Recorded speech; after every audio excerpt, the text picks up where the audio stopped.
Oke, baik. Bismillahirrahmanirrahim. Assalamualaikum warahmatullahi wabarakatuh. Waalaikumsalam. Waalaikumsalam warahmatullahi wabarakatuh. Waalaikumsalam warahmatullahi wabarakatuh. Assalamualaikum warahmatullahi wabarakatuh. Oke, ya. oh, Terima kasih. Baik, untuk pertemuan hari ini, ya kita mudah-mudahan kita akan bahas dua materi, gitu ya. Karena lumayan ya, lumayan tertinggal untuk materinya. Oke, pertama kita akan bahas mengenai network layer, ya. Oke, ya, network layer yang akan kita bahas untuk pertemuan hari ini yaitu karakteristik dari network layer. Kemudian di dalam network layer itu ada yang namanya IP, gitu ya, atau internet ya protokol, gitu ya. Ya, kemudian bagaimana ya host menemukan jalurnya dan proses pengirimannya, gitu ya. Oke, baik. Kita akan bahas mengenai karakteristik, ya, karakteristik dari network layer. Ya.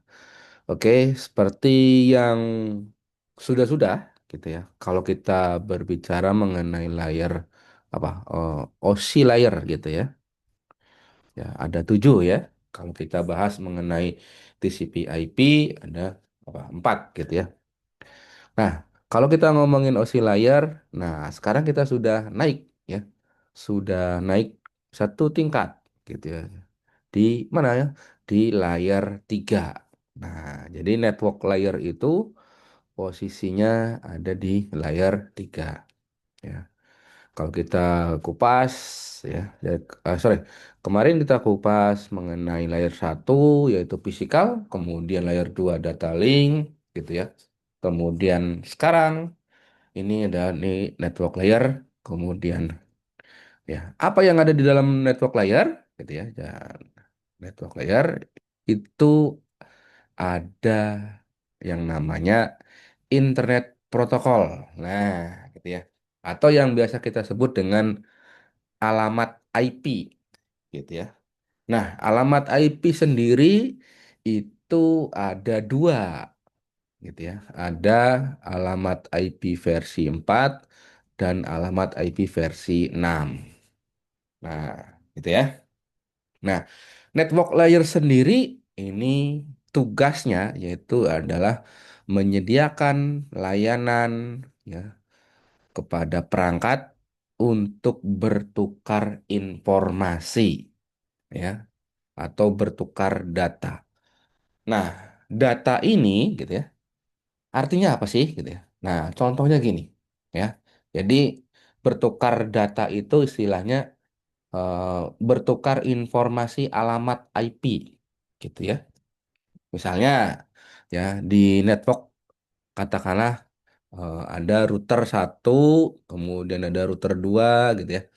Nah, router satu ini memberikan informasi gitu ya kepada router 2. Begitupun router 2 ya memberikan informasi gitu ya kepada si router satu. Apa sih isinya gitu ya? Oh, di saya ada loh yang namanya alamat IP 192, 168 dan sekian-sekian. Oh, di router satu ya. Saya ada alamat IP juga sekian, sekian, sekian, sekian. Dan gitu ya. Terus apa lagi gitu ya? Ada lagi. Oh, saya punya tetangga nih. Ya. Saya punya tetangga namanya alamat IP sekian sekian. Dan katanya gitu ya. Katanya di ujung sana gitu ya. Ya, ada alamat IP yang sekian sekian sekian gitu ya. Jadi kalau kamu mau mengirimkan paket gitu ya dengan alamat network sekian sekian bisa lewat saya gitu. Nah, jadi bertukar informasi bercerita seperti itu gitu ya. Nah, modelnya. Oke. Nah, di dalam network layer sendiri ya yang dikerjakan gitu ya, yaitu melakukan proses pengalamatan ya terhadap perangkat gitu ya. Jadi menciri khaskan bahwa oh di sana ada alamat IP sekian gitu. Perangkat itu tuh namanya sekian, alamat IP sekian gitu ya. Kemudian ada yang namanya enkapsulasi. Kemarin kita sudah bahas enkapsulasi, ya. Jadi apa? Membungkus paket gitu ya, data isi datanya yang data dikirim ke kita gitu ya, atau misalnya datanya dikirim ke pos gitu ya. Kemudian di pos dicek bla bla bla bla bla bla. Oh, bener, ini alamatnya ada di sini. Siap, nanti akan disampaikan. Nah, gitu ya. Kemudian ada namanya routing. Ya, nanti akan kita bahas di apa semester depan gitu ya. Routing. Jadi proses pengalamatan bagaimana data itu dikirimkan lewat mana tujuannya gitu ya. Nah, kemudian ada yang namanya de-enkapsulasi. Kemarin juga kita bahas ya. Ibaratnya apa? Mengekstrak gitu ya, membuka isi datanya gitu ya, modelnya. Jadi yang dilakukan apa?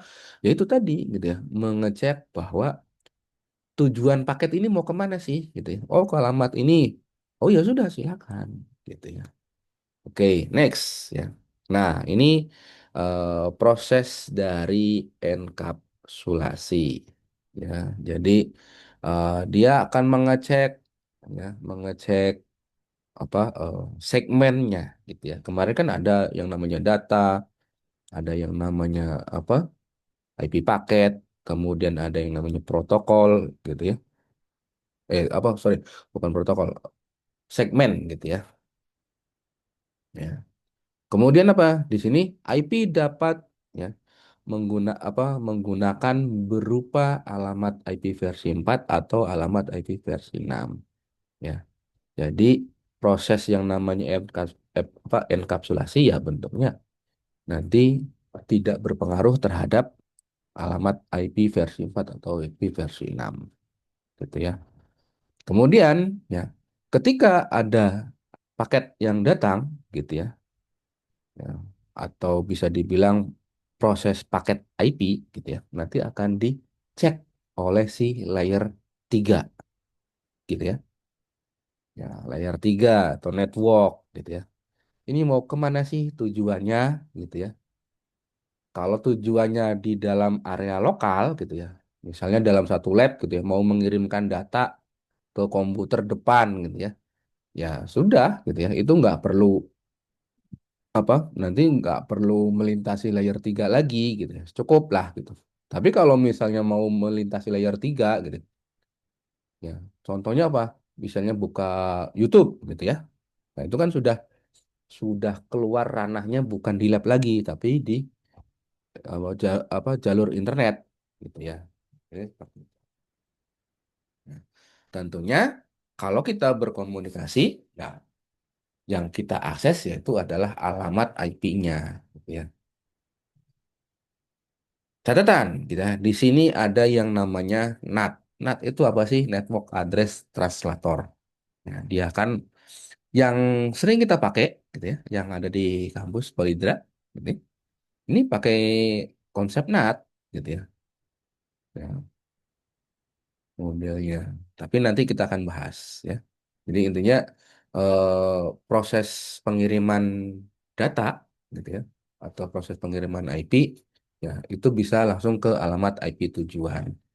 Tapi kalau misalnya apa di dalam alamat kampus gitu ya, misalnya kan banyak tuh kalau kita connect ke connect di jalurnya kampus gitu ya, sudah dapat banyak IP gitu ya. Nah, itu bagaimana bisa terhubung? Nah, dengan menggunakan konsep NAT. Oke, nah karakteristik dari IP sendiri, ya. Nah, di sini ya bahwa ada yang namanya overhead, ya. Nah, modelnya gimana? Overhead itu yaitu ada connectionless atau base effort, kemudian media independent. Connectionless, apa sih yang dimaksud dengan connectionless? Ya. Ingat ya bahwa yang namanya IP ya ini tidak membuat koneksi dengan tujuan ya, tidak membuat koneksi dengan tujuan sebelum paket pengiriman. Artinya apa? Tidak ada janjian gitu ya. Saya mau mengirimkan paket ya, tolong diterima ya nanti gitu. Itu nggak ada. Intinya apa? Ketika ada data, ketika ada paket yang datang ke dalam layar 3, gitu, ya, nanti dia akan mengecek, gitu ya. Ya. Tujuannya kemana? Oh, ke alamat IP sekian. Ya sudah, silakan langsung berangkat, gitu ya. Ya, jadi bisa dibilang apa? Di sini tidak ada kontrol, ya, tidak ada secara detail. Kalau kemarin kan di Switch itu kan ada ya alamatnya apa, fisiknya seperti apa, paket datanya seperti apa gitu ya. Nah, kalau di alamat IP, ya, di network itu nggak ada. Yang ditanya adalah kamu tujuannya kemana? Ke alamat IP berapa gitu. Oh, alamat IP ini. Ya sudah, silakan. Ya. Kalau di dalam satu network gitu ya. Tapi kalau di beda network gitu ya, di jaringan yang berbeda, ya sudah, nanti akan saya kirimkan ke teman saya yang mungkin tahu gitu ya. Modelnya seperti itu. Nah, modelnya seperti itu. Oke. Nah, base effort. Nah, IP tidak akan menjamin pengiriman paket.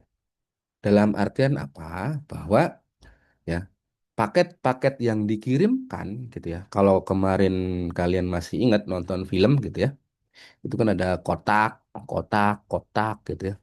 Kemudian dikirim, ya. Ternyata yang nyampe itu cuman ada 3 misalnya. Ternyata yang dikirimkan ada 5 gitu. Nah, IP nggak menjamin bahwa ya pokoknya mah tujuannya kemana ya sudah dikirimkan gitu. Terserah di sananya mau rusak, mau enggak, mau apa gitu ya. Ya nggak peduli gitu ya. Yang penting tujuannya ke sana ya sudah ke sana gitu modelnya. Dan tidak ada yang namanya mengirimkan ulang data yang rusak gitu ya. Ya, modelnya seperti itu. Ya. Nah, yang paling apa namanya? Ya bisa dibilang apa ya, ya ekstrimnya gitu ya. IP tidak tahu apakah perangkat lain beroperasi atau menerima paket gitu ya. Ketika ditanya, ketika ada paket datang gitu ya ke layar 3, tujuannya kemana? Saya mau kirim ke server gitu ya. Oh, alamat IP-nya berapa? Sekian, sekian, sekian. Ya sudah.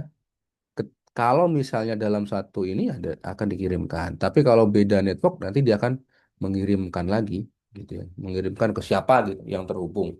Ya. Terus yang di sini gimana? Kalau tidak ada, maka akan dikirimkan lagi gitu ya. Ya. Ternyata di ujungnya gitu ya, di ujungnya nggak ketemu. Ya ini bukan tanggung jawabnya gitu ya. Ya, bukan tanggung jawabnya. Yang penting saya sudah mengarahkan arahnya paketnya ke situ gitu, ya, modelnya. Kemudian ada media independen. Apa sih media independen? Ya, ya, IP tidak bisa diandalkan. Kenapa? Tidak dapat mengelola atau memperbaiki paket yang tidak terkirim atau rusak. Tadi gitu ya. Ya, kalau paketnya atau datanya rusak ya sudah, nggak bisa memperbaiki. Ya, bahkan tidak dapat mengirimkan ulang. Kenapa? Ya karena yang berhak mengirimkan ulang itu adalah apa? Ya, source address-nya gitu ya. Perangkat pengirimnya yang mengirimkan ulang itu. Oke. IP paket ya, model IP versi 4 ya. Nah, header ya, jaringan yang memiliki banyak tujuan ya. Mekanismenya seperti apa? Jadi paket yang dikirim ke arah yang benar atau tujuan. Jadi intinya bahwa header paket ya, header paket itu identitasnya apa sih gitu. Isinya apa? Oh, alamat IP apa? Source address gitu ya. Destinasi address. Nah, tujuannya kemana? Nah, informasinya ya seperti apa ya sudah dikirimkan ya dengan mengecek apa headernya gitu ya. Nah, isinya kurang lebih seperti ini. Tapi tenang aja, kita nggak perlu mendalami, kita cukup tahu saja bahwa apa namanya header untuk IP versi 4 isinya kurang lebih seperti ini. ada informasinya gitu ya. Ada apa panjang datanya gitu ya. Ada identifikasi datanya, ada flagnya seperti apa, ada yang namanya checksumnya gitu ya. Jadi data yang dikirimkan itu totalnya misalnya ada 1.000 gitu ya. Nah, data ini dari berapa yang ke 1.000 gitu ya. Misalnya data ini ya baru 500 dari yang ke 1.000 gitu ya. Modelnya. Nah, di sini sudah ada source address, ada destinasinya gitu ya. Modelnya seperti itu. Untuk API versi 6 bagaimana? Nah, perlu kita ketahui bahwa yang namanya IP versi 4 katanya ini mah katanya gitu ya. Sudah mulai kehabisan. Kenapa? Karena IP versi 4 itu kan basisnya kan 32 bit. Ya, kalau kita pangkatkan ya, pangkatkan apa 32 bit ya kurang lebih ya bayangin aja gitu ya kalau kita apa Google aja sudah banyak alamat IP-nya gitu ya IP versi 4-nya gitu. Google, YouTube, kemudian apa Facebook gitu ya modelnya. Nah, bagaimana solusinya gitu supaya bisa gitu. Nah, makanya dibuatkanlah yang namanya NAT gitu ya modelnya. Tapi NAT ini digunakan hanya untuk mengakomodir ya, mengakomodir dari siapa? Dari proses pengalamatan pribadi atau lokal area gitu ya. Nah, salah satu contohnya apa? Yaitu di Polindra gitu ya. Jadi yang kalian nyambung dengan internet Polindra yaitu adalah menggunakan konsep NAT ini gitu ya modelnya. Nah, NAT ini biasanya dan bisa kita rasakan yaitu adalah menyebabkan latensi dan masalah pemecahan gitu ya. Jadi yang namanya latensi kan bisa dibilang kemarin kita sudah bahas mengenai bandwidth, apa, throughput, ya, kemudian ada latensi gitu ya. Jadi jarak, jadi ada apa ya, ada jenjangnya gitu ya. Ada apa namanya, ketika mengirimkan data itu nggak selancar gitu ya, modelnya nggak selancar langsung point to point. Gitu. Nah, jadi IP versi 6 ini bisa dibilang yang digadang-gadang bisa mewakili gitu ya, yang ada di dunia ini. Kenapa? Karena base-nya itu adalah ya 128 bit ya modelnya. Nah, gitu ya. Jadi kalau misalnya Polindra aja gitu ya memakai API versi 6 gitu ya. Nah, itu laptop kalian gitu ya. Ketika connect ke WiFi-nya Polindra itu bisa diakses dari rumah. Nah, gitu ya. Kalau laptopnya dijadikan server gitu ya. Kalau kalau IP-nya menggunakan IP versi 6, laptop kalian aja bisa diakses dari rumah gitu ya. Nah, ya, jadi nggak perlu yang namanya NAT lagi gitu ya modelnya. Tapi tentu balik lagi gitu ya. Alatnya apakah memungkinkan atau bisa menyesuaikan atau enggak gitu ya. Modelnya seperti itu.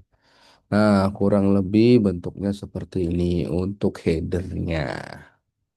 Ya, ada pilotnya dan sebagainya. Oke, nah bagaimana host menemukan ya, tujuannya gitu ya. Jadi ada ya bisa dibilang bahwa data itu intinya adalah balik lagi ketika kita mau meminta gitu ya. Nah, itu adalah bagian dari data. Ya, data dikirimkan ke server gitu ya. Nah, server memberikan informasi yang kita minta. Nah, itu pun juga datanya gitu ya. Nah, makanya di sini selalu dibuat sumbernya ya. Saya mau meminta halaman halaman web Polindra gitu ya. Nah, itu bagian dari data juga gitu ya. modelnya. Nah, tujuannya apa? Ya server gitu ya. Nah, modelnya. Kemudian perangkat host membuat tabel perututan. Ya, jadi lewat mananya gitu ya. Nah, ini juga sudah ditentukan. Nah, sebuah host dapat mengirim paket ya. Ya, kurang lebih seperti ini. Ini alamat IP lokal ya. Jadi silakan aja kalau kalian mau nyoba gitu ya. Ping 127.0.0 ya, titik satu gitu ya. Itu adalah alamat. Nah, bagaimana kalau yang alamat IP lain gitu ya? Ya sama sih gitu ya. Tentunya dengan tujuan yang alamat IP yang berbeda gitu ya. Nah, bagaimana ya si host melakukan diskusi gitu ya modelnya. Nah, tentunya gitu ya. Si perangkat ini akan mengecek memberikan melihat informasi gitu ya. Yang dituju itu posisinya berada di lokal atau berada di luar lokal gitu ya. Nah, tentunya gitu ya. Dalam proses pengiriman data ke alamat IP gitu ya. Baik itu alamat IP versi 4 atau alamat IP versi 6 gitu ya. Nah, melihat berdasarkan yang namanya alamat IP dan subnet masknya gitu ya. Misalnya nih eh, ada yang namanya 192.168 gitu ya. Kemudian 1.10 ya mau berkunjung atau mau mengirimkan data ke alamat 192.168.1.11 gitu ya. Nah, berarti kan ini masih dalam satu lokal. Nah, bagaimana kalau beda gitu ya? Ya, contoh 172 gitu ya. 168 sekian sekian. Nah, itu berarti posisinya bukan di area lokal. Nah, tentunya dengan ya bisa melihat yang namanya subnet masknya itu sendiri gitu ya. Nah, terus bagaimana? Ya, maka kalau misalnya berbeda gitu ya, maka ada yang namanya perangkat perantara. Supaya apa? Supaya datanya bisa dikirimkan, yaitu ya kita menanyakan yang namanya gateway, gitu ya. Modelnya seperti itu. Nah, contohnya gimana? Contohnya ya, contohnya balik lagi gitu ya. Dalam satu kelas gitu ya. Ya, kelas A, kelas B, kelas C gitu ya. Misalnya dalam satu ruangan lah misalnya. Kelas A gitu misalnya. Ada nggak yang namanya Ahmad gitu ya? Oh, namanya Ahmad itu ada Pak gitu ya. Oh, berarti itu masih dalam satu tujuan lokal gitu ya. Nah, misalnya ada nggak yang namanya Joko Widodo gitu ya. Sebentar Pak, saya cari gitu ya. Oh, ternyata Joko Widodo itu tidak ada di kelas ini Pak. Adanya di mana? Adanya di Jakarta gitu ya. Nah, berarti ya, yang bertanggung jawab atau yang berhak untuk meneruskan yaitu adalah si gateway. Konsepnya seperti itu. Nah, ya, si gateway ini sendiri posisinya itu berada di layar 3 atau berada di perangkat yang namanya router atau switch layer 3 gitu ya. Nah, ini bisa dijadikan sebagai default gateway. Kemarin kita setting alamat IP untuk switch gitu ya. Nah, ingat untuk setting alamat IP di switch itu bukan dijadikan sebagai gateway. Tapi apa? Supaya si perangkat switch itu bisa di remote gitu ya. Bisa di setting dari jarak jauh gitu ya. Nah, fitur-fitur dari gateway sendiri ini adalah harus memiliki alamat IP ya, tentunya ya dalam area yang sama. Artinya apa? Gitu ya. Contoh misalnya di sini ya ini koneksinya gitu ya. Ini adalah misalnya 30.1.30. Kemudian ini koneksinya adalah 2.30 gitu ya. Nah, katakanlah network akhirnya gitu 192.168.1.30. Yang ini 192.168.2.30 gitu ya. Slash 24 atau slash gitu ya modelnya. Nah, kemudian apa? Ya, data atau paket ini dapat diterima. Ya, kemudian mampu meneruskan data ke dalam jaringan yang lain gitu ya. Nah, makanya apa ya? Jadi kalau ada yang nanya gitu ya, mana Jokowi gitu ya. Oh, Jokowinya nggak ada, Pak. Gini. Ya, nanti saya tanyakan, Pak ya, ke apa? Umpamanya gitu ya. Dalam satu kelas kan ada ketuanya gitu ya. Nah, ketuanya punya grup sendiri di antara ketua kelas A, ketua kelas B, ketua kelas C gitu ya, punya grup. Nah, nanti di-share gitu ya, di grup. Ayo ada nggak kelas kamu yang namanya Jokowi gitu ya? Oh, nggak ada. Nah, gitu. Oh, ada. Nah, berarti tinggal diteruskan gitu ya, modelnya. Nah, jadi kurang lebih seperti ini. Jadi host ya itu wajib ya mengetahui gateway-nya siapa, ya patokannya ketuanya siapa, ya supaya apa? Supaya data itu bisa dikirim kalau ya proses pengirimannya berbeda network. Nah, untuk konfigurasinya ya bisa secara statis dan bisa secara DHCP. Nanti kita akan bahas bagaimana bedanya statis dan DHCP. Yang intinya adalah kalau dia statis kita setting manual. Kalau DHCP ya kita tinggal menerima ya. Ketika kita connect dengan WiFi Polindra, kita nggak perlu setting-setting apa lagi kan ya. Kita cuma memasukkan passwordnya. Nah, gitu ya. Modelnya seperti itu. Oke, nah ini ada yang namanya apa? Tabel routing atau routing tabel gitu ya. Jadi si router ini punya apa namanya? Punya router atau PC gitu ya. Ini punya apa namanya? List gitu ya. Kalau saya mau mengirimkan tujuan ke sini, maka lewatnya ini. Nah, gitu ya. Modelnya kurang lebih seperti ini. Hah? Oke, ya. Selesai. Barangkali ada yang mau ditanyakan, boleh. Ya. Ya, sebelum saya lanjut ke apa materi yang kedua. Oke, sebentar. Saya coba share materi yang kedua.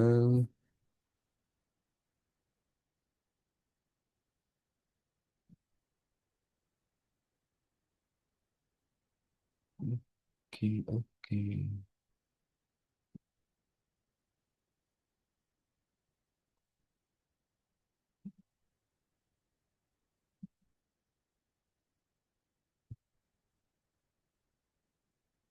Oke, sudah kelihatan untuk materi yang kedua?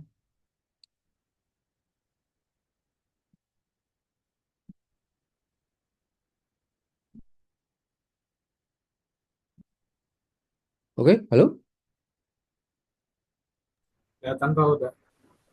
Oke. Oke, untuk materi kedua kita bahas yang namanya address resolution. Ya. Oke, yang akan kita bahas ini sebenarnya untuk materi kedua ini nggak terlalu banyak gitu ya. Nah, ada yang namanya MAC address dan alamat IP. Kemudian ada yang namanya ARP ya. ARP itu apa? Address Resolution Protocol gitu ya. Jadi sebelum kita connect ke internet, kita harus tahu MAC address dan harus mendaftar yang namanya ARP sehingga kita dapat yang namanya alamat IP gitu ya. Oke, ya. MAC address. Nah, ya. Kalau kita ngomongin ya bagaimana eh, alamat tujuan bisa ditemukan gitu ya. Tentunya kita mengacu pada dua komponen ini yaitu layer 2 dan layer 3. Layer 2 ya, alamat fisiknya, layer 3 itu adalah logic address-nya atau proses pengalamatannya. Nah, biasanya kalau layer 2 ya itu apa? Disiri khaskan dengan yang namanya MAC address ya. MAC dari perangkatnya atau identitas atau ID dari perangkatnya gitu ya.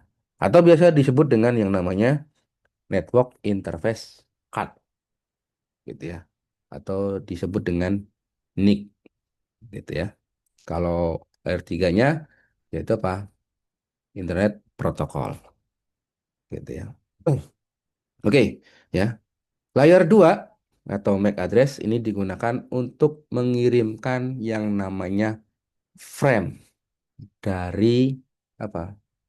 End device atau perangkat ya dari satu titik ke titik lain ya dengan catatan ya tujuannya dalam satu network yang sama ya kemudian jika alamatnya yang berbeda gitu ya maka digunakanlah layer 3 yaitu alamat IP.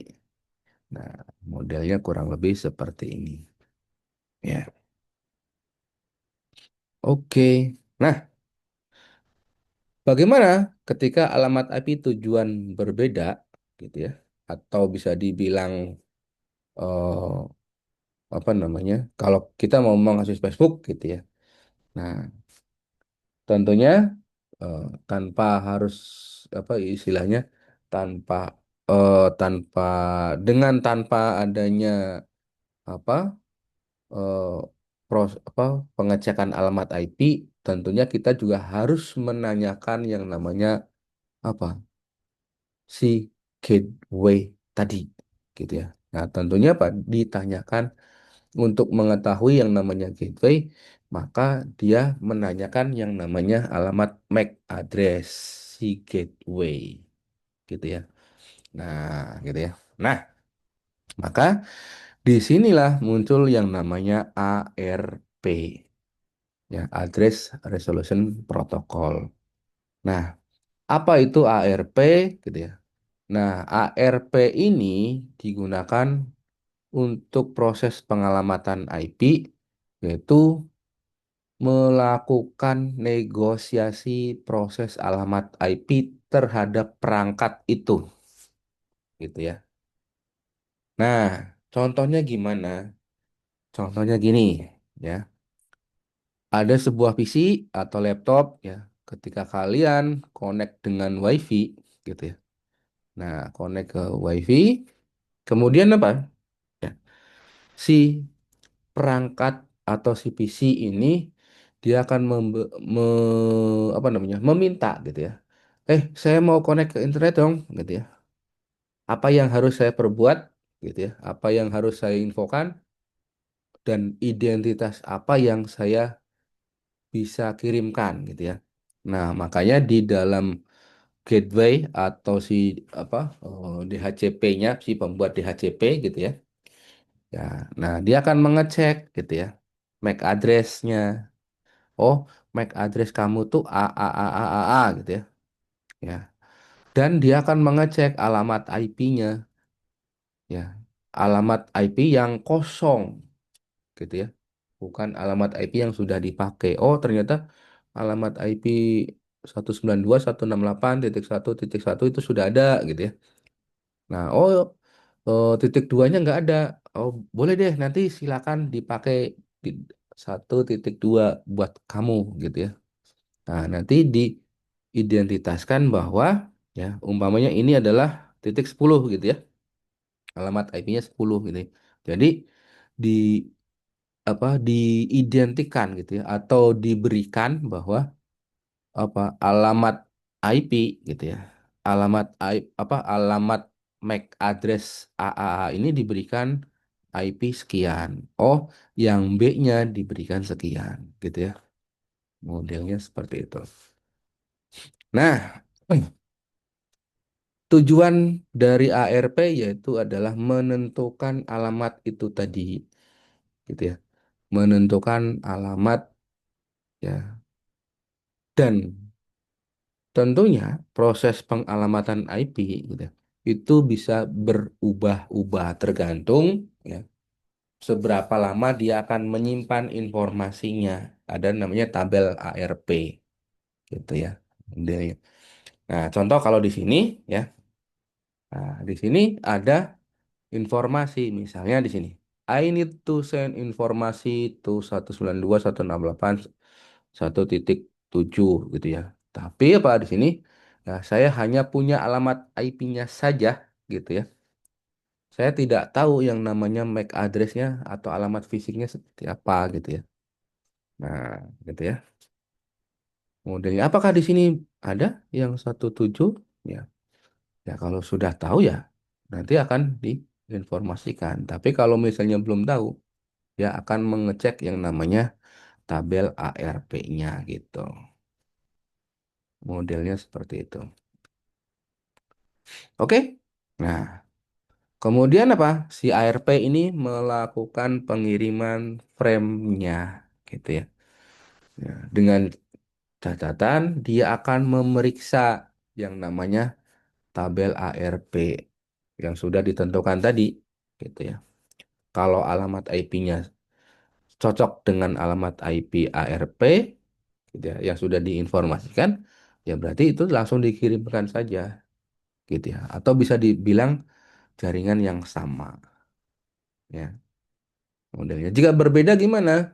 Ya tentunya akan diinformasikan ya si ARP-nya ini ke yang namanya default gateway gitu ya. Makanya ketika alamat IP-nya jauh di sana gitu ya, maka tetap aja gitu ya, diberikan ke alamat gateway-nya. Nah, dengan catatan dia akan mengirimkan ke apa? Oh, MAC address si gateway-nya. Itu. Nah, menghapus tabel ARP. Nah, tentunya ini yang namanya tabel ARP tentunya tidak permanen gitu ya. Tergantung ada periode waktunya. Bisa kita setting? Bisa gitu ya. Makanya coba ketika kalian connect ke internetnya Polindra gitu ya, silakan cek pagi alamat IP-nya berapa gitu ya. Nanti kemudian cek lagi siang lagi gitu ya. Apakah sama IP koneksi internet pagi dengan koneksi IP siang gitu ya. Iya. Tapi laptopnya sudah mati gitu ya. Nah, kalau misalnya sama, berarti bisa dibilang ya waktunya bukan 1 jam 2 jam, tapi bisa sehari, bisa 2 hari, bisa 3 hari gitu ya. Modelnya seperti itu. Nah, ini untuk mengecek tabel ARP-nya gitu ya. Jadi bisa kita lihat di sini teman-teman kita yang terkoneksi gitu ya. Bisa kita lihat juga. Nanti kita akan praktekkan juga. Nah, hati-hati gitu ya. Ini dalam proses permintaan ARP ini bisa disalahgunakan. Nah, contohnya gimana? Contohnya gini, ya. Jadi ini ada ilustrasi gitu ya di sini. Saya mau koneksi ke internet gitu ya. Siapa nih yang bertanggung jawab sebagai gateway-nya gitu ya. Nah, dikirimkan ke si switch gitu ya. Si switch ini akan mengirimkan broadcast. Yes, gitu ya. Kirimkan ke sini, yes. Kirimkan ke sini, yes. Nah, ini bisa disalahgunakan oleh ya yang tidak berkepentingan. Nah, katakanlah C gitu ya. C ini seolah-olah dia mencoba untuk menjadi gateway gitu ya. Dia mengirimkan cepat ya ke sini. Kalau kamu mau connect internet gitu ya, silakan lewat saya aja ya. Jadi ini seolah-olah jadi gateway-nya gitu. Padahal yang gateway yang sesungguhnya adalah ini. Nah, informasi gitu ya. Informasi ini bisa dibilang ya sniffing gitu ya. Ya, jadi menangkap informasi data gitu ya. Bentuknya apa? Ya, contohnya gimana? Banyak ya. Ketika kita masukin username, password kita, itu bisa disimpan oleh si hacker ini gitu ya. Si yang tidak berkepentingan di sini. Ya, nanti dicatat, dikumpulin gitu ya modelnya. Ya. Tapi apakah itu connect ke internet, Pak? Bisa, bisa dilanjutkan gitu ya. Bisa dilanjutkan. Ya. Seolah-olah dia memberikan informasi gitu ya. Dan yang si si PC-nya gitu ya. Ya nggak kayak nggak terjadi apa-apa gitu ya, modelnya. Ya. Nah, kurang lebih seperti itu. Oke, cukup ya. Nah, barangkali ada yang mau ditanyakan, silahkan ya untuk masalah ARP dan network layer. Ya. Mudah-mudahan nanti untuk materi konfigurasi routing nanti langsung ke praktek aja gitu ya, karena itu banyak materi-materi untuk praktek. Kemudian nanti kita akan belajar yang hitung-hitungan alamat IP gitu ya. Oke, barangkali ada yang mau ditanyakan, silakan. Kalau tidak ada, kita cukupkan ya. Cukup? Cukup. Oke, cukup ya. Nah, ini udah pada seneng-seneng ini. Ya, nggak apa-apa. Silakan. Yang penting nilainya bagus dan tidak ada apa proses pengulangan. Nah, gitu ya. Ketika praktikum harus dikumpulkan sesuai jam. Kalau lebih daripada jamnya, ya tidak akan diterima. Oke, cukup. Terima kasih. Ya, saya tutup. Wabillahi taufik walhidayah. Wassalamualaikum warahmatullahi wabarakatuh. Waalaikumsalam warahmatullahi Waalaikumsalam wabarakatuh. warahmatullahi Waalaikumsalam wabarakatuh. warahmatullahi wabarakatuh. Terima kasih Silakan bisa Bapak. live masing-masing. Yo, live masing. Terima kasih banyak, Bapak.